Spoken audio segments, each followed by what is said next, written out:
Hello and welcome to the Grow Patiently podcast. My name is Hugo Trace from growpatiently.com.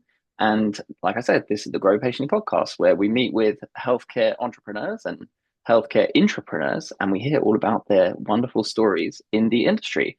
And today I'm here with Dr. Jason Young. Hello, Dr. Young. Welcome. Do you want to introduce yourself quickly? Hey, Hugo. Yeah, like you said, I'm Dr. Jason Young. I am a chiropractor. I've been practicing for about 20 years in Corvallis, Oregon, over in the United States, and yeah, thrilled to be on the podcast. Hopefully, I can tell you some stuff that's useful to you and people listening. So, thanks a lot for having me on. You're very welcome. Yeah, thanks for coming. It's worth saying to all the listeners that we do have a small tax for all the listeners. It's very simple, which is that if you listen and you take just one thing that you like, you either laugh, you cry, you enjoy, or you learn something, just share it on with one other person. That's it. That's how we do it here. So, other than that, let's start with this, Jason. My first question. Corvallis, Oregon, right? I've got this idea that from doing this podcast, one day I'm going to do a tour around the world, or at least of the states where so many guests are. I'm going to go and visit all the Hmm. different places that people recommend to me. So let's say I'm on my tour and I head up to Corvallis, Oregon. What have I got to do? What I've got to see? What I've got to eat to experience the place like the locals? Oh yeah. Well, first of all, you and I are going to go to lunch if you come. So definitely hit me Thank up you. when the time comes. Yeah, we got this place in town. It's I don't know if you've ever had Hawaiian food, but it's called Local Boys. And it's like if you come to Corvallis and you haven't been to Local Boys, you're missing out. Like it's not like fancy or fine dining. Yeah, you'll go in, it's kind of a hole in the wall, but just really, really good food. So it's the home of Oregon State University. And so go Beavers. And so there's a lot of identity that's tied in with the campus. So we have our football games. We got a really great baseball team, and men and women's basketball is good. So that's a big part of it. And one of the things that's kind of unique about Corvallis is that it's like 45 minutes from everything. So it's 45 minutes from the mountains. It's 45 minutes from the ocean. It's a short drive up to, if you want a big city, you can go to a big city. Corvallis itself is about 55,000 people. So it's really a good kind of in between where you have a lot of options in terms of the things you do. So, and I guess it's been voted. I think this is a really long time ago. I don't know if it's still true, but one of the bike friendliest cities in the whole country. And so we've got a lot of bike lanes and things like that. So yeah, it's a great place to live. I've been here for goodness, like 36 years, which feels weird to think that I'm even 36 years old, which I'm much more. Uh, but but yeah, that's Corvallis. It's a pretty good place. Definitely good to visit.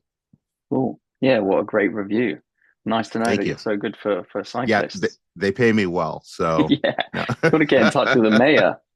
Yeah, exactly. Cool. Well, let's dive into your Cairo story. Tell us, like, how did you get? I know that you did started a business degree, so take us Hmm. through how you went from that into the world of chiropractors.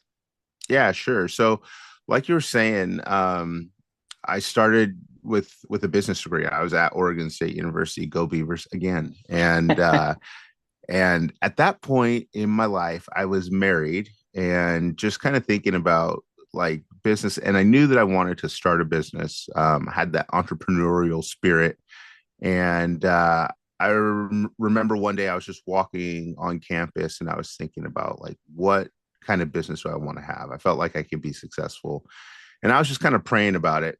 And as I was walking, and man, I just got hit with a feeling that whatever it is that I do, that I need to be doing a business where I know that at the end of every day, I have helped somebody.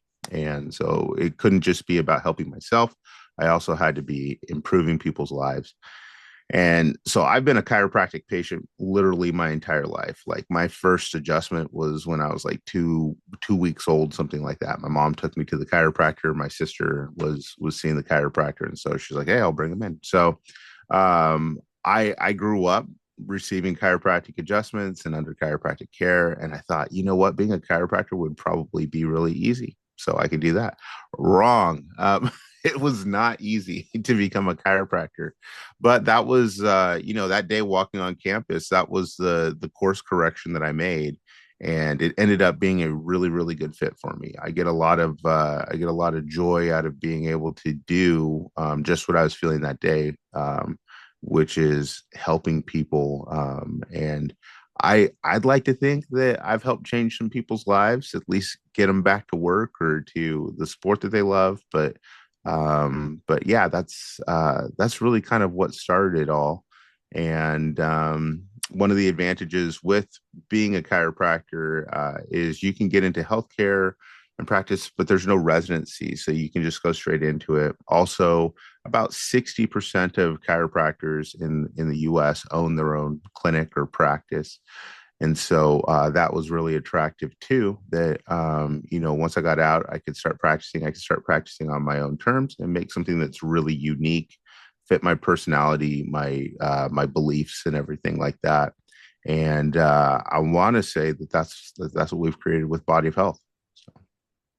Yeah. Talk to us about Body of Health then. Tell us about the practice, sort of what makes your practice your practice.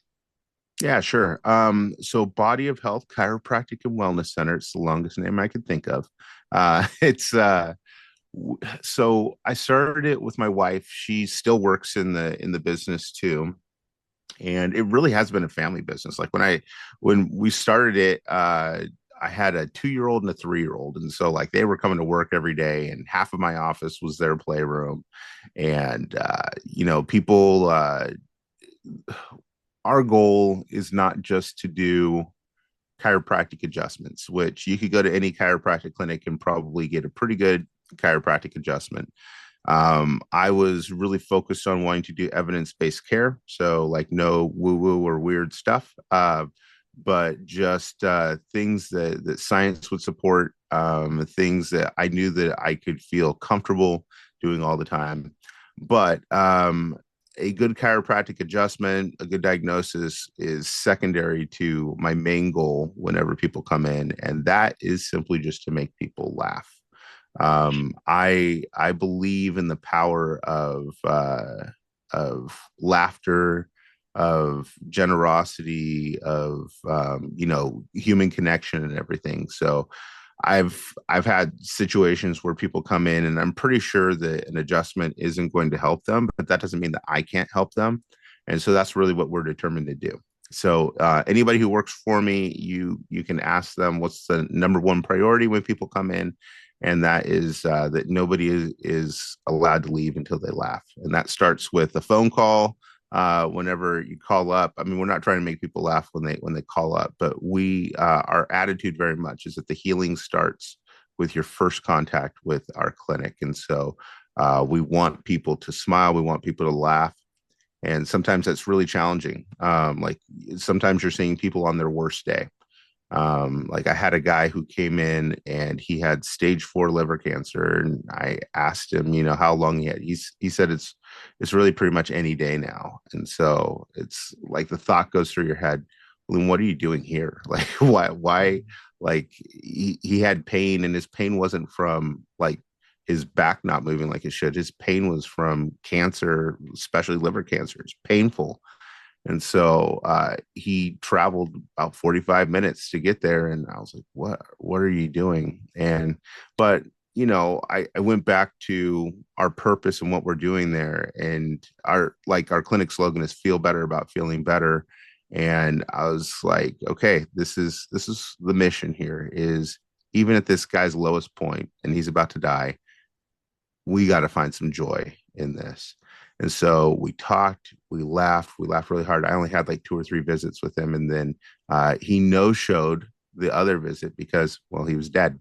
But it was so satisfying because especially like anybody who's had cancer or had a loved one who's had cancer, that with those visits, it's painful, it's difficult, it's sad. but one of the things that gets stripped from you is a lot of dignity.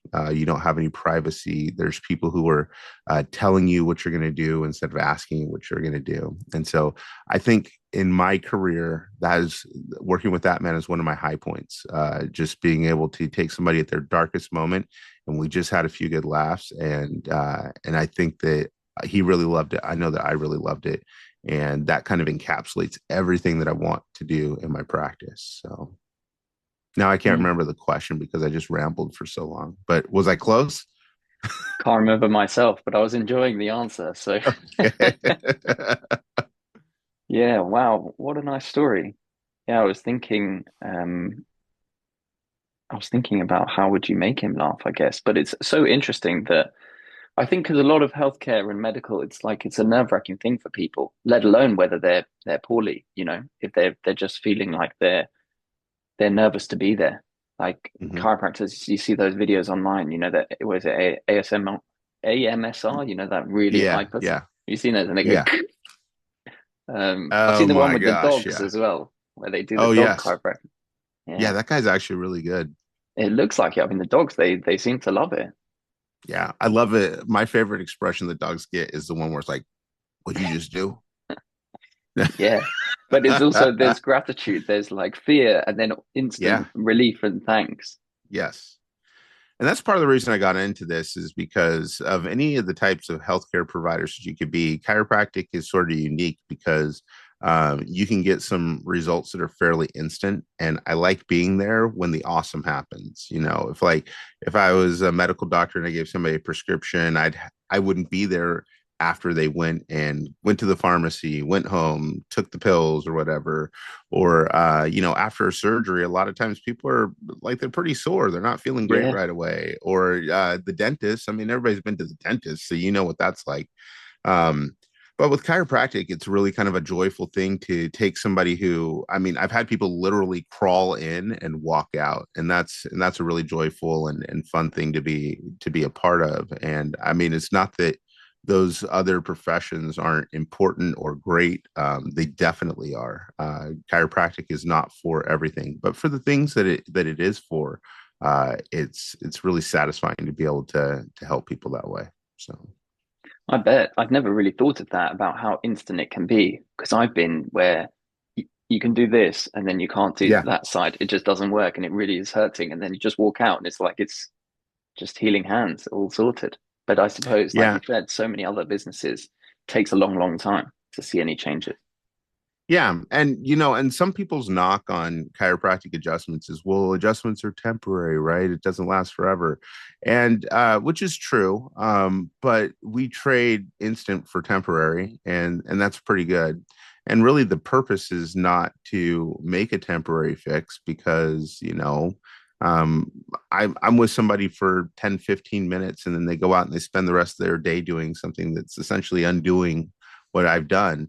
But hopefully what we're able to do is allow them to move in a different way so that then it opens up gates to, now I can do rehab, I can exercise, I can go back to work, I can do other things that will take care of my body.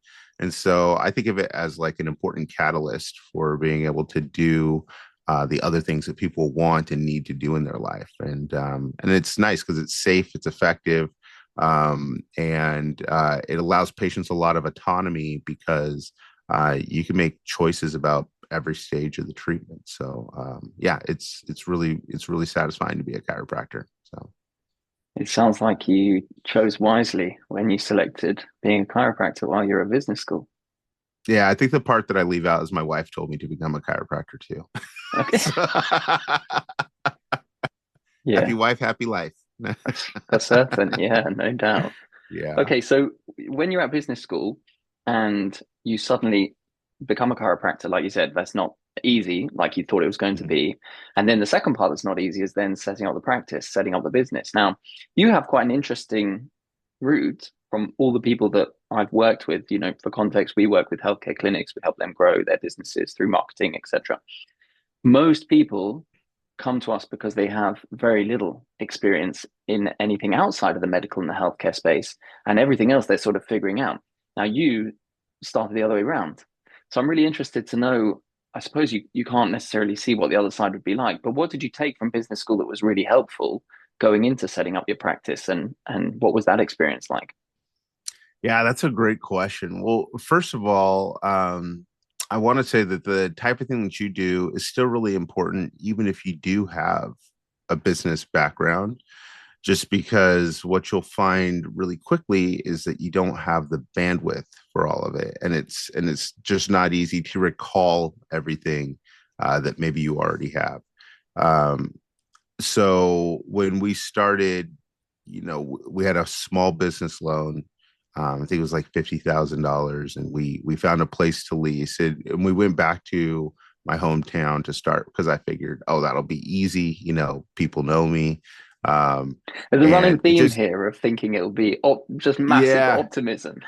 yeah, and and actually, massive optimism is important. It is Yeah. kind of a superpower.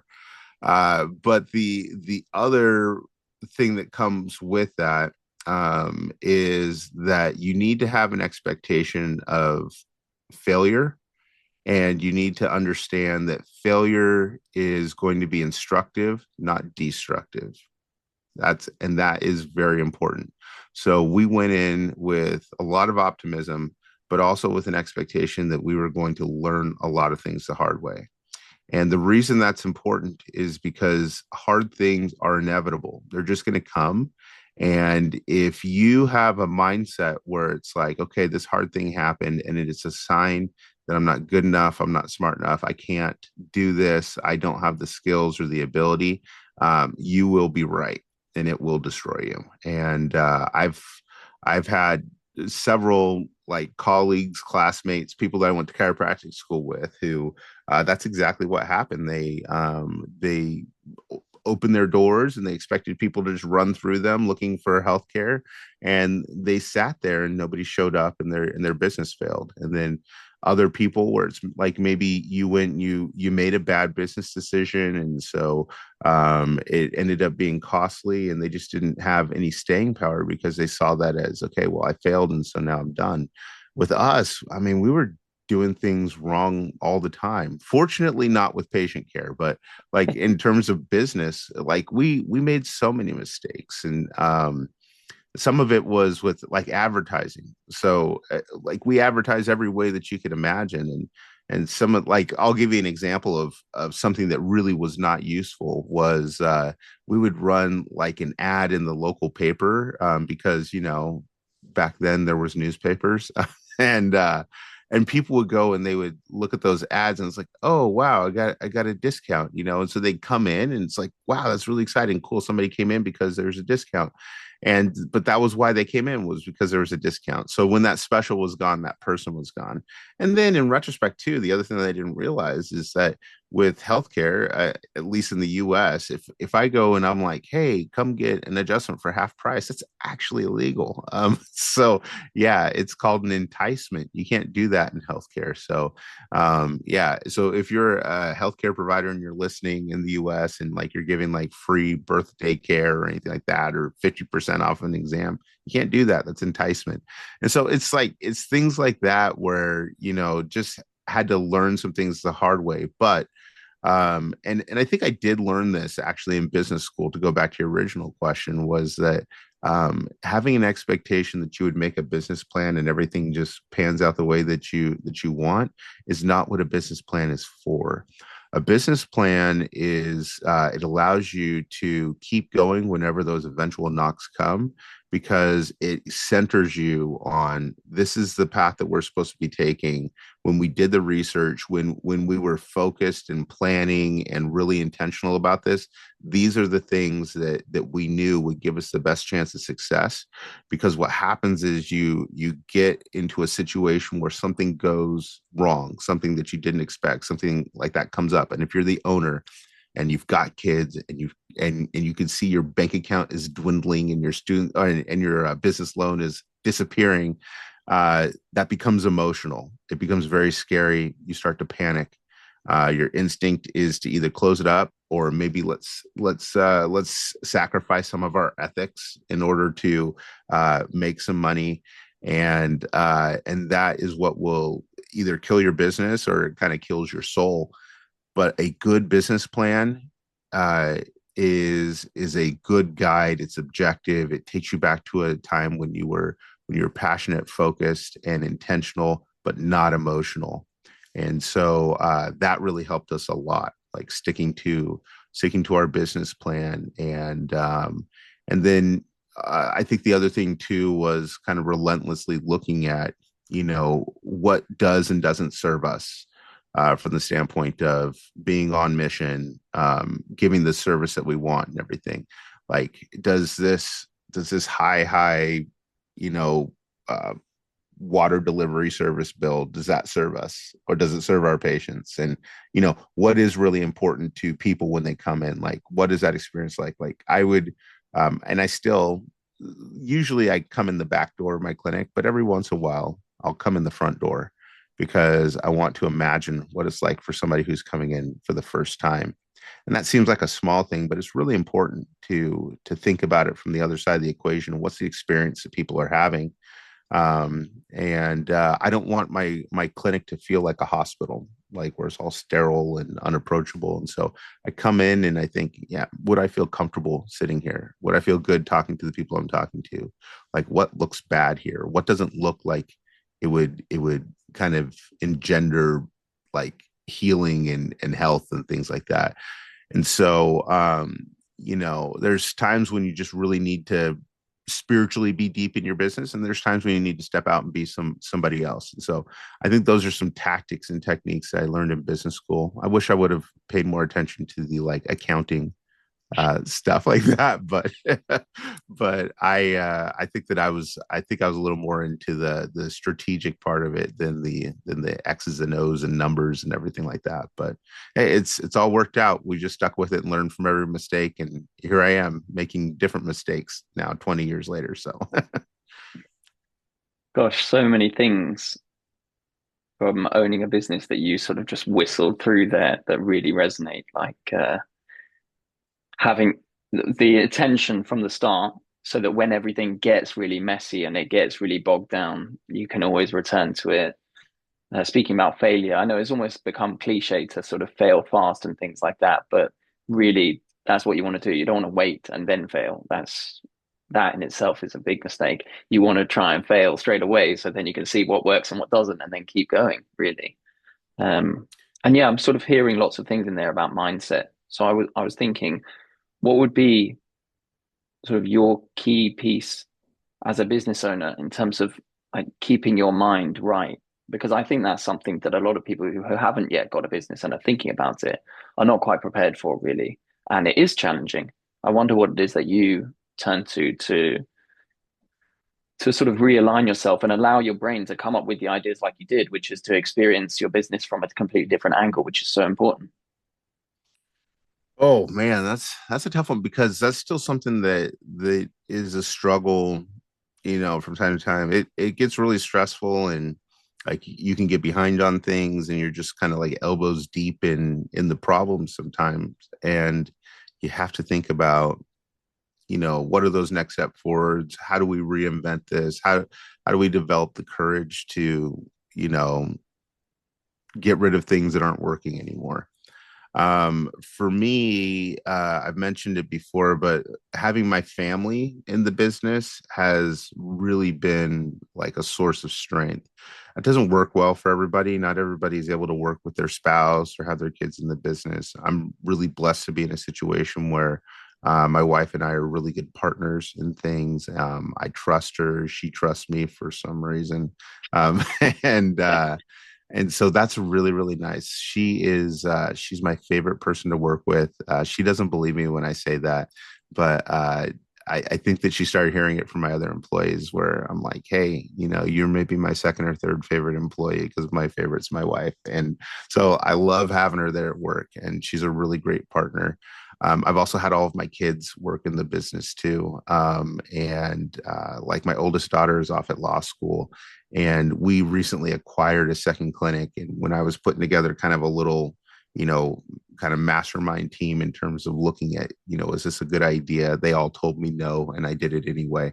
Uh, but it was really cool to be able to tap my oldest daughter as one of my trusted advisors. And so that's something that really gives me a lot of energy about it, because when we're getting kind of deep in it and it's like, okay, how do we keep moving forward? Where do I get my motivation from and everything?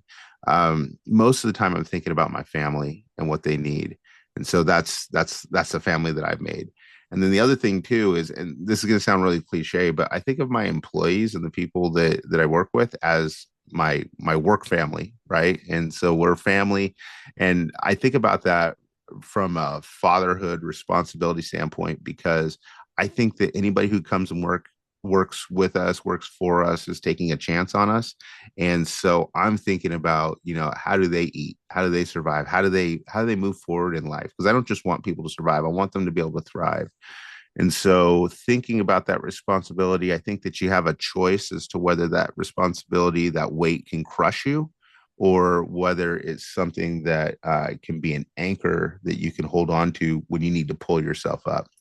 And so there's times when it's really like, okay, I've got to bootstrap myself and just get it going, come up with something new, work harder, get this organized. And it's really those people in my life that are depending on me, and depending on us making good decisions, ethical decisions.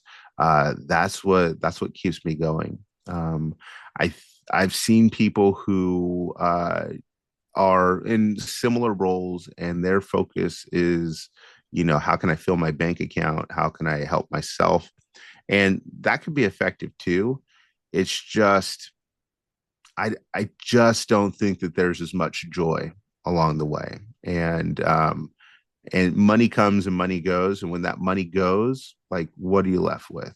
And so I've had time when money goes, and I can still look around and I see people who, they're in the fight with me. They're cheering for me. They're like, hey, what can I do to help? And if you're selfish and you're just focused on what's going to be best for you, I think that when times get hard, those people aren't there too. So I think pouring into people and relationships, that is the fuel in the engine that keeps us going. So Mm, yeah, that's lovely to hear. Yeah, I feel much the same for myself.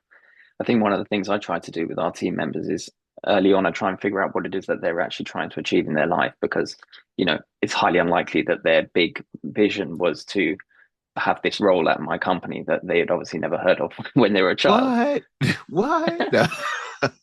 But I I think want to it's go really work for Hugo, mommy. I want to go work for Hugo. exactly when I'm bigger, I want to work for this Yeah. random guy. Um, Yeah. and He's yeah, got and a I try, podcast. well, So exactly, yeah. that's true. And I say, yeah, Yeah, try and wait, figure out like, real quick, if yeah, go somebody's on. listening, would you just like stop for a second, like and subscribe to this podcast? I've got one that I'm building too, and it's a lot of work that goes in, and so I appreciate you having me. And so, like, people, if you're listening at this point, it's because you're interested. And so just give up and subscribe to the podcast. All right. Stop being dumb. Just, yeah, go ahead and like it.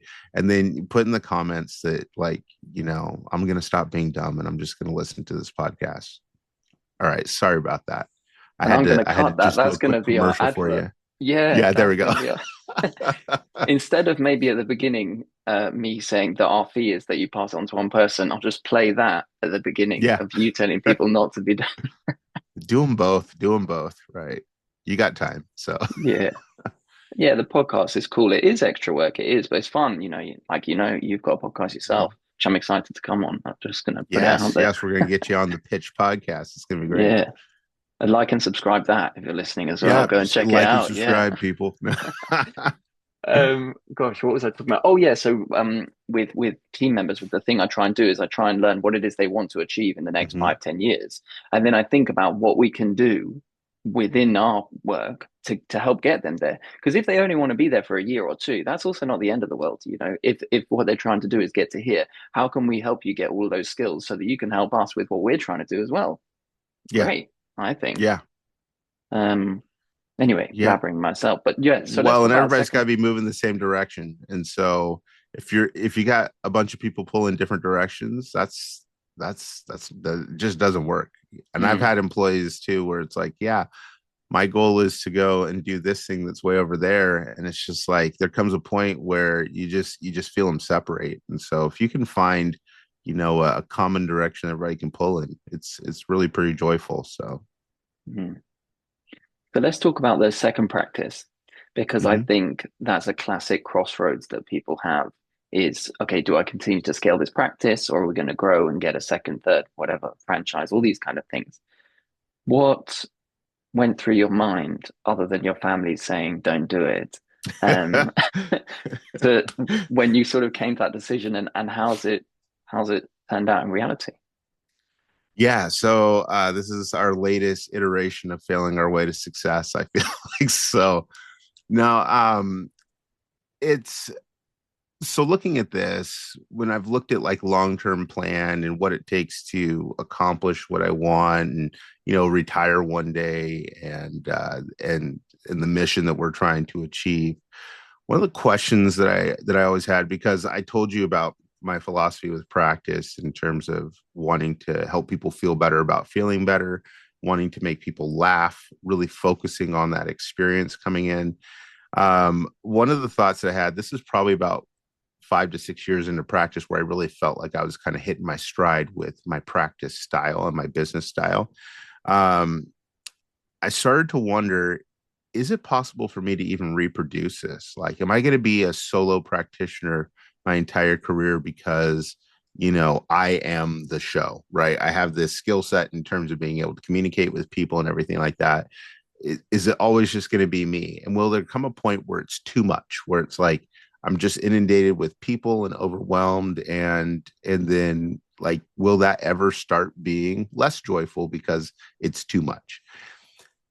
And so around that point, I started thinking about how would I reproduce this? How could I, find people who do what I do, who believe what I believe? Is it possible for me to train somebody to do what I do and believe what I believe? So I've thought about it for a very long time, and we've had like a few kind of, I don't know if I'd call them false starts, but times when we were kind of probing, you know, do we do a satellite clinic or a second location? The first step was bringing on another doctor, and I was really blessed to find somebody who had like a great sense of humor, really cared about people. He came and worked with me for a few years, and then he went off and had another opportunity. And so, I originally thought, well, shoot, it would be great because then, we start here, we split, we go, and so, but that's not how it worked out, which is okay, and I wish him well. I think he's doing great stuff. And so then this opportunity came along just recently. There was a doctor who he didn't want to own the practice anymore. And so he reached out to me and we looked into it, and it's a really good practice. It's thriving. So now the challenge is, after acquiring it, it was a unique opportunity. And, I think any of these things, it's easy to be fearful about it because there's risk involved. The reason that I decided to do it is because the people that I'm working with, I trust, right? And I talked about family. Like, the first thing that I did was I hired my sister to be the office manager there, and she's a bulldog. She doesn't have any experience in this industry, but she has like a deep customer service and communication and interpersonal relationship background, and she's just been like thriving in this role. And I trust my wife. And I just, and the other doctor that I was buying from, I really trust him. He's a great guy. And so I was like, this is there isn't going to be a better opportunity that comes along. Now it's been difficult because now again I'm dealing with stuff that I don't know. Like, we have to merge cultures. We have to figure out better, what is body of health? Like, what do we believe? What are our goals? How do we deliver this to other people? And at the same time, the it would be dumb for me to just impose my culture on a second clinic when there's so much there that's valuable and worthwhile. And so I want to absorb some of that too. But I've never done this. And my main training is chiropractic. And so it's like now I'm having to kind of hit the books and learn some things about how do you merge and absorb cultures? How do you it's really a leadership puzzle. And so that's been fun and interesting and sometimes frustrating. But when I'm looking at this, I'm looking at the end of it, and I can see uh, two thriving clinics, and they're helping a lot of people. And when people see this brand, they're like, okay, there's chiropractic clinics, and then this place is a little bit different. Like you can go there and you can get all the things that you want out of a chiropractic clinic, but you're going to leave feeling great about yourself and feeling heard and seen and all those kinds of things. And I think when I kind of envision that, I think that's going to be incredibly satisfying to look and be like, to answer that question that I had 6 years in, where it's like, can I reproduce this? Can I recreate this? And that's what I want. That'll be really satisfying, and a whole lot of money. I want a whole lot of money. No, no. But if I could only have one, I think I'll take that other feeling, and hopefully my wife has a whole lot of money. So I'll just hang out with her. So, Yeah, it's not. I mean, I've never done it, but I can't imagine it's easy. The M&A element of bringing your vision and bringing your culture into somewhere else that often has a productive culture anyway, and that's working well. And how do you actually merge that? What are you going to do? I mean, how far along are you from having done that? we're 2.5 months in. Okay, so it's very Yeah. fresh. So Yes, very fresh. what have you been doing? Yeah. So honestly, right now I've been treading water. I've been surviving. Right. So because at the same time as all this is going on, like I might have picked the worst possible time to do this. So because I just added a new doctor to my existing clinic, and she's brand new, right? She just graduated from school, so we're helping her build her practice, and at the same time bringing on this other one. And it's like, yeah, the timing sucks on it. And I'm only one guy and have like so much in terms of resources and everything. But I it's I'm comfortable being uncomfortable.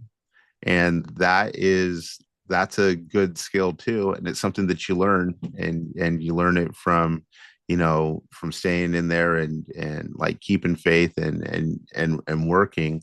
And like I keep going back to, I'm really confident in my people, so I know that I'm not alone at the same time, so I have help doing all this, and I'm not afraid of it not being good in the beginning, so that we can expose problems and make it good going forward. So like I think one of the first things that we have coming up is we have a meeting between office managers and clinic directors, and we're really tackling this question of what are the big needs? What do culturally, what do we need moving forward?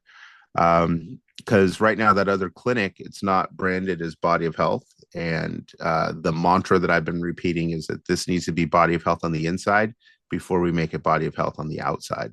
And so it's actually been a really, even though I have a whole bunch of balls in the air, it's been a fun process to kind of think about what's at our core, what's the soul of this business, and to put it on paper or to record it so that we can reproduce that throughout the entire organization. So yeah, so far it's been overwhelming and rough and difficult, but like I said, I feel like I'm good at dealing with uncomfortable, and so pretty confident that we're gonna end up getting to where we want to be. So Well, it is a bit of a superpower. Yeah, comfort in the discomfort, definitely. And if you haven't had an "I told you so" yet from your wife, then you're probably doing well. oh, I have them all the time. She's right Okay. about everything. I just my other superpower needs to be being better at listening to her. So Yeah, that yeah, one's yeah, it's not easy. I heard that it's yep. like your brain gets used to certain uh I don't know what it is, hertz, like the type of voice, and therefore it drifts in and Hmm. out, and it's harder to recognize that is there. That's the excuse I use at least.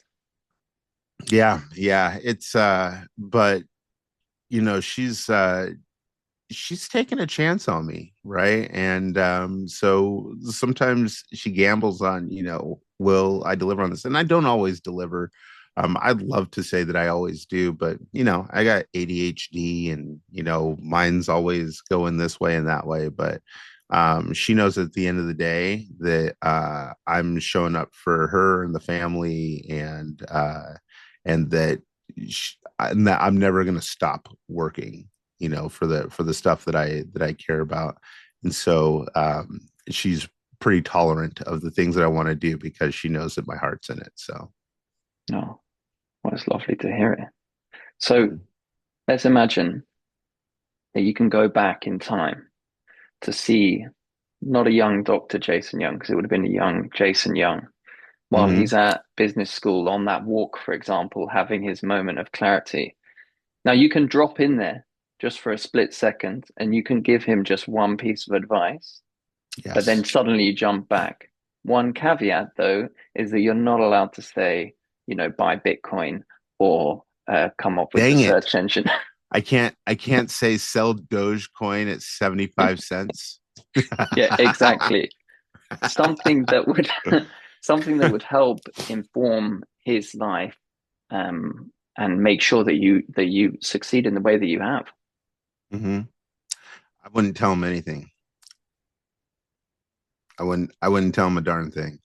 Um, I'd probably just give him a pat on the back and tell him that, you're in for a terrible but fun, but awesome ride, because I feel like uh some of the stuff that's really sucked, uh if I didn't have that experience, I'm not sure that I'm me, and I'm not sure that if I warned myself about that I'd be a better me. And so I'm pretty happy with who I am. I'm not perfect, but and there's definitely things that I'd love to see improve, but I wouldn't tell him anything. I just love that guy, just give him a big hug and maybe just reassure him that, what, you're going to be okay if you keep moving forward. It's not going to be perfect, but you're going to be all right, So um and I think that if I guess the one thing that I could do is just help myself get to confidence faster, because I think that's one of the scary things is like everybody knows what they're not confident about, and that can stop you. And there's false confidence for sure, but there's stuff where it's like, even though you're not at 100%, you can be confident moving forward, and know that you have kind of what it takes, and that you're not going to destroy everything and everybody by moving in the direction that you're moving. So yeah, I think I just love that guy and tell him, hey, good luck, buddy. You're gonna be all right. Great answer. I've got to give it to you. That's the first one I've heard like that, so I've enjoyed it a lot. Love it. Oh, Cool really? answer. Yeah. So I want to say to everyone who's been listening, thank you so much. But massive thank you to you, Josh Jason, in particular. I've really, really enjoyed chatting with you, and I love hearing the story. Thanks. This Um, has been fun. yeah, it's been a lot of fun. So anyone who's listening, please do pay the fee, pass it on. And if you want to find out more, head to growpatiently.com and all this kind of stuff. You can always reach out to me if you have any guest ideas or you have any questions about anything. And what about you, Jason? How can people find out more about you, about your podcast, about your clinics? Yeah, I think the main thing that I'm pushing right now is a podcast. It's like you mentioned, it's the Pitch podcast. There's no I in pitch. It's just PTCH. It's where I get together with my good friend and colleague, Dr. Kathy Lynch, who's a physical therapist. That's the PT, and then me, the CH for chiropractor, and we discuss health topics and health stuff and things that are important to us, and we do it in a way that won't put you to sleep. We laugh a lot while we do it, and we play some games, and it's a really good time. So you can find us on Spotify, YouTube, Apple Podcasts, just wherever you get a podcast. Search for PTCH, and there we are. So yeah, we're loving that lately. So Cool. I'll include some links. I need to ask you about the games. I'm going to have to try and bring that in. oh, it's pretty fun. Yeah, check it out. It's a good time. Some of the games are better than others, but yeah, it's a good time. I like trivia, and sometimes we'll do like a Mad Libs with a guest, and stuff like that. Sometimes we have guests, sometimes it's just us, but it's always good information and a good time. So Cool. We'll go check it out. So thank you, Jason. Thank you, everyone who's listening, and have a great day. all right, thanks a lot, Hugo.